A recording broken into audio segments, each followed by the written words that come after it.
2 വർഷത്തിനുള്ളിൽ Indian real estate 15% തൊട്ട് 20% വരെ ഇടിയുമെന്നാണ് പുതിയ റിപ്പോർട്ട്സുകൾ പറയുന്നത്. നിങ്ങൾ ഇന്ത്യയിൽ റിയൽ എസ്റ്റേറ്റ് വാങ്ങാൻ നിൽക്കുന്ന ആളാണെങ്കിൽ വളരെ ശ്രദ്ധിച്ച് ഈ വീഡിയോ കണ്ടോളൂ.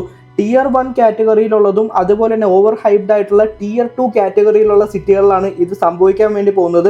ഈ വീഡിയോ നിങ്ങൾ ശ്രദ്ധിച്ചു കണ്ടാൽ നിങ്ങൾക്ക് എട്ടിൻ്റെ പണി കിട്ടില്ല. കൂടാതെ ഈ വീഡിയോയുടെ എൻഡിൽ ഇത് തരണം ചെയ്യാനുള്ള ടിപ്സ് പറയുന്നുണ്ട്, ശ്രദ്ധിച്ചു കണ്ടോളൂ. കാരണം കഴിഞ്ഞ 2 വർഷങ്ങളിലായിട്ട് ഇന്ത്യൻ റെസിഡൻഷ്യൽ പ്രോപ്പർട്ടികളുടെ വിൽപ്പന ഗണ്യമായ രീതിയിലാണ് കുറഞ്ഞുകൊണ്ടിരിക്കുന്നത്. ഒന്നാമത്തെ റീസൺ പ്രോപ്പർട്ടികളുടെ വാല്യൂ കാര്യങ്ങൾ കൂടുന്നുണ്ട്, പ്രൈസ് കൂടുന്നുണ്ട്.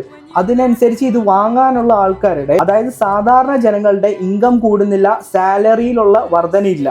കൂടാതെ ഇന്ത്യയിൽ ഡൽഹി, ബാംഗ്ലൂർ, ഗുഡ്ഗാവ് പോലെയുള്ള മെയിൻ സിറ്റികളിൽ ആർട്ടിഫിഷ്യലി ആണ് പ്രൈസ് ഇൻക്രീസ് ചെയ്തേക്കുന്നത് റിയൽ എസ്റ്റേറ്റ് മാർക്കറ്റിൽ. അതായത് ഈ പറയുന്ന സിറ്റികളിൽ ഒരു സ്ക്വയർ ഫീറ്റിൻ്റെ വില എന്ന് പറയുന്നത് 4 രൂപയോ അല്ലെങ്കിൽ 5 രൂപയാണെങ്കിൽ ആ സെയിം സ്ഥലത്ത് 1200 സ്ക്വയർ ഫീറ്റ് ഉള്ള ഒരു വില്ല വെക്കുന്നത് അല്ലെങ്കിൽ ഒരു വീട് വെക്കുന്നത് 1.5 കോടിക്കോ അല്ലെങ്കിൽ 2 കോടി രൂപയ്ക്കാണ്. നമ്പർ 2, കഴിഞ്ഞ കുറച്ച് വർഷങ്ങളിലായിട്ടുള്ള റിപ്പോർട്ട്സുകൾ നോക്കുകയാണെങ്കിൽ ബാങ്കിൽ നിന്ന് ഹോം ലോൺ കൊടുക്കുന്നതിൻ്റെ അളവ് ഭയങ്കര രീതിയിൽ കുറഞ്ഞിട്ടുണ്ട്. ഇത് ഭയങ്കര വലിയൊരു വ്യക്തതയാണ്.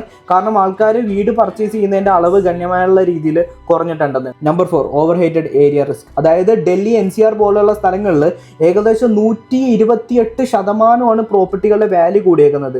ഇത് ഹൈലി ഇൻഫ്ലേറ്റഡ് ആയിട്ടുള്ള പ്രൈസാണ്. അതുപോലെ തന്നെ ഈ പറയുന്ന ഏരിയകളിൽ മാർക്കറ്റ് ഇടിയാനുള്ള സാധ്യത വളരെയധികം കൂടുതലാണ്. ഇനി നിങ്ങൾ ഇന്ത്യയിൽ റിയൽ എസ്റ്റേറ്റ് വാങ്ങുന്നതിന് മുന്നേ ഇതല്ലാണ്ട് എന്തൊക്കെ ഓപ്ഷൻസ് ഉണ്ടെന്ന് നിങ്ങൾ വളരെ വ്യക്തമായിട്ട് സ്റ്റഡി ചെയ്യുക.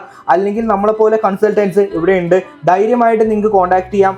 ഒരുപാട് ഓപ്ഷൻസ് ഉണ്ട്. UAE പോലെയുള്ള രാജ്യങ്ങൾ വളരെ വ്യക്തമായിട്ട് ഇന്ത്യൻസിന് ചെറിയ എമൗണ്ട് വെച്ച് തന്നെ, അതായത് ഡൽഹിയിലോ മുംബൈയിലോ വാങ്ങുന്ന പ്രൈസിനെക്കാട്ടിലും കുറച്ചുകൊണ്ട് നിങ്ങൾക്ക് ദുബായിൽ പർച്ചേസ് ചെയ്യാനുള്ള ഓപ്ഷൻസ് ഉണ്ട്. റെന്റൽ സെയിൽസ് നോക്കുകയാണെങ്കിൽ ഏകദേശം 7 to 8%. അതുപോലെ തന്നെ പ്രോപ്പർട്ടിയുടെ അപ്രിസിയേഷൻ നോക്കുകയാണെങ്കിൽ 15 to 18%.